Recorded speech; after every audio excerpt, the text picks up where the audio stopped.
السلام عليكم ورحمة الله تعالى وبركاته. شخباركم؟ على خير؟ كي درتيو مع هذا البرد هذا؟ البرودة نيس ماشي دق لي هذا. جيت وجبت لكم معايا اليوم الحريرة المغربية الأصيلة على حقها وطريقها بأدق التفاصيل من الألف إلى الياء. نتمنى تتبعوا معايا لا فيديو وتطبقوها وتجاوبوني في التعاليق ديالكم. نتمنى ان شاء الله تكون وصفه معتمده عندكم كيف ما هي دي معتمده عندي دغيا كتوجد. والبنه ما نقولش لكم يا البنات كتجي بنينه بنينه بنينه وكتجي لذيذه ما تشبعوش منها. هي اللي كتسخن في هذا البرد هذا. دائما كنقلبوا غير على الحاجه اللي كتدفينا العشاء مع بيضات مسلوقين وتميرات وشباكيه. يا سلام. قبل ما ندوزو نشوفوا الطريقه والمقادير لابد ما نصليو على النبي. اللهم صل وسلم وبارك على نبينا محمد وعلى اله وصحبه اجمعين. وفضلا وليس امرا بارطاجيو لا فيديو مع الاهل والاحباب باش تعم الفائده وما تبخلوش عليا بالضغط على زر الاعجاب. وكنبداو على بركه الله. عندنا الحريره كنعرفوا الاساس نتاعها هو القزبور والكرافس. عندي هنايا كميه من القزبور تقريبا واحد القبطه عامره مزيان ولا قبطه وشويه. عندي غير نص قبطه ديال المعدنوس ما كتبغيش الحريره بزاف، الحريره كتبغي القزبور. وعندي الكرافس بلدي. انا هاد القزبور والمعدنوس والكرافس رقدتهم في الماء وبالخل واحد الخمسة دقائق، غسلتهم مزيان من ديك الاتربه وتيكونوا فيهم دوك لي برودوي شيميك. وعاد باش درتهم في الشبيكه تقطعوا مزيان من الماء حتى نشفوا شويه.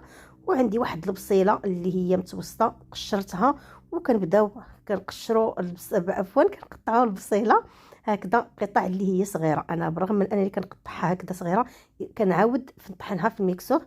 ما كتعجبنيش الحريره اللي كتكون باينه فيها البصله، ما كتعجبنيش. وحتى الربيع انا كنطحنو مزيان. عندي واحد البنت الى لقات الورقات ديال الربيع ولا الاغصنه ديال الربيع باينين في الحريره فهي ما كتشربهاش ولا وتقطعوا لها راسها. لهذا كنعاود نطحنها مزيان في الميكسور. كنطحنوهم ماشي عاوتاني حتى كيتميهوا بزاف، لا كنطحنوهم مزيان حتى كيوليو هذوك الوريقات ودوك الاغصنه ديال الكرافس والقزبر والمعدنوس حتى هما كيوليو صغيورين باش حتى في الشربه ما كنبقاوش. بعض المرات حنا كنشربوا حنا حشاكي تنبزقوا هكا كنلقاو دوك العواد وهذا ما كيعجبوناش، نبقاو كيخسروا لنا الشربه نتاعنا د الحريره. لهذا كنطحنوا بهذه الطريقه هذه وما كنميهوهمش كنقولها ونعاود عليها. والقزبور البنات راه هو الحريره باش تجيكم الحريره بنينه. هذا هو السر نتاعها. القزبور والكرافس المعدنوس كيبغيو اطعمه اخرى ما كتبغيش الحريره. لهذا انا عملت معكم هاد التفاصيل بالتدقيق. بعد ما كنطحنوا الربيع كنوضعوه في آلة الضغط. بالنسبه للاباري ولا الميكسور اللي طحنت فيها الربيع فانا كنشلي لها منها باش كنمرق وداك الربيع اللي كيبقى عالق فيها كنستافدوا منه. كنضيف العدس اللي غسلناه ونقيناه مزيان وكذلك الحمص. انا كان عندي في الكونجيلاتور بيت عندي في الفريغو كنبيتوه ليله كامله مفزك. كلشي كيعرف ان الحريره خصها ضروري الحمص يبات مرطب باش كيمكن لنا نستعملوه في الطياب ديالنا. وهذا هو السر البنات. هو مطيشه كنديروها هكذا كما هي صحيحه بالقشور ديالها، ما تنقشروها ما تنقطعوها ما تنطحنوها. كنكتفيو انا نرقدوها في الماء والخل باش نحيدو منها ديك الاتربه وداك المواد الكيماويه اللي تيكونوا فيها. وكنغسلوها مزيان وكنديروها كذا باش كتعطي واحد المذاق غزال حسن من اللي كنطحنوها. وكنديروها جربوها وردوا عليا وان شاء الله تكون طريقه معتمده عندكم. بالنسبه للتوابل عندنا معلقه صغيره ونص نتاع الملح. كنعرفوا ان عندنا كميه كثيره ما شاء الله الحريره كثيره ماشي فحال المرقه قليله. ومعلقه نص معلقه صغيره عفوا نتاع الابزار الفلفل الاسود. معلقه صغيره نتاع سكينجبير. الحريره كتبغي سكينجبير البنات كيجي معها زوين. ومعلقه صغيره ونص نتاع الخرقوم البلدي. انا ما كنديرش الملون الصناعي. وراس معلقه صغيره ديال القرفه كتعطيها واحد المذاق غزال ولكن ما نكثروش غير راس معلقه صافي. والسمن البلدي هاد السمينه هادي انا صوبته على يديا سمن غزال البنات زعما داكشي رفيع. للاسف تقاضى لي انا عاد باش كنصوبو دابا للاسف ما رقدتوش عفوا ما صورتوش معكم. تشوفوا الطريقه كيبقى زوين وكيطول مده طويله وكيجي احسن ملي كنشريو على برا. صافي كندير الماء الكافي فاش غيطيب ليا الحمص والقوام وكنشدو على آلة الضغط ديالنا. مجرد ما كتبدا تصفر كنحسبوا لها نص ساعه. انا مجرد ما كنشد على الكوكوط نتاعي كنوجد الدقيق. قد ما وجدنا الدقيق على اتساع باش غنخلطوا الحريره كيجي احسن. عندي هنا الغراف فيه الماء والطحين. انا كندير القياس اللي كافيني.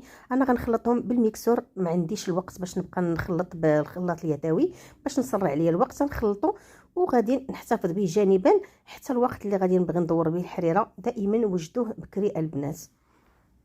بعد ما صفرات الكوكوط نتاعنا ما بين 30 دقيقه حتى ل 40 دقيقه، كنحلو على الضغط وكنقلبوا الحمص ديالنا. شوفوا هي مطيشه طايبه.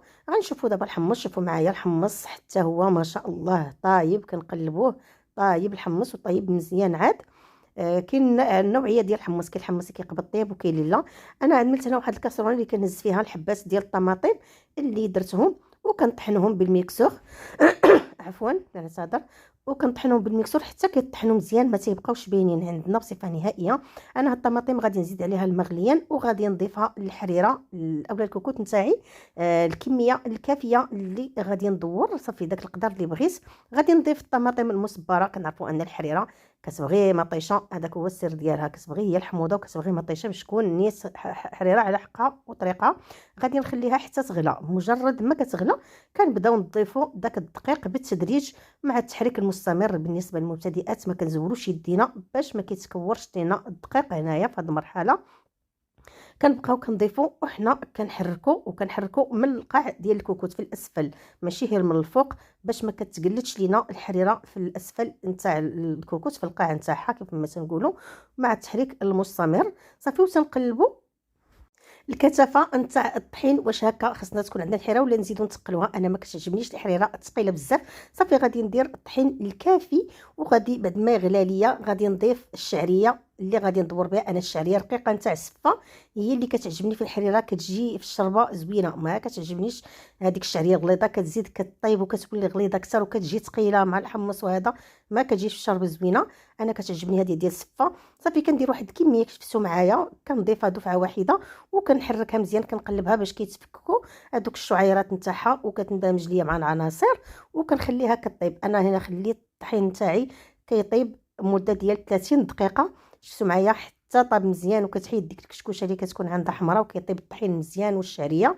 وغادي نضيف شويه ديال القزبر والكرفس. في التالي غادي نخليهم 5 دقائق غادي يغليو حتى يطلقوا لينا النسمه ديالهم مزيان. صافي وغادي نرفع الطاوه ديالي فوق البوطه. هنا كنصحوا الذوق كنشوفوا واش خصنا مليحه. اللي بغى يزيد كذلك شويه نتاع السمن البلدي كيبقى على حسب الذوق. انا كنكتفي بالسمن البلدي في الاول صافي ما كنعاودش نضيفو. كاين بعض الناس اللي كيبغيو عاود حتى في الاخر كيبغيو النسمه ديالو. صافي شوفوا معايا انا الحريره ديالي هذا هو الكثافه نتاعها كنبغيها بحال هذا القوام هذا. صافي غادي نرفع هذا من فوق النار وتنقدموا الحريره نتاعنا سخونه بالصحه والراحه.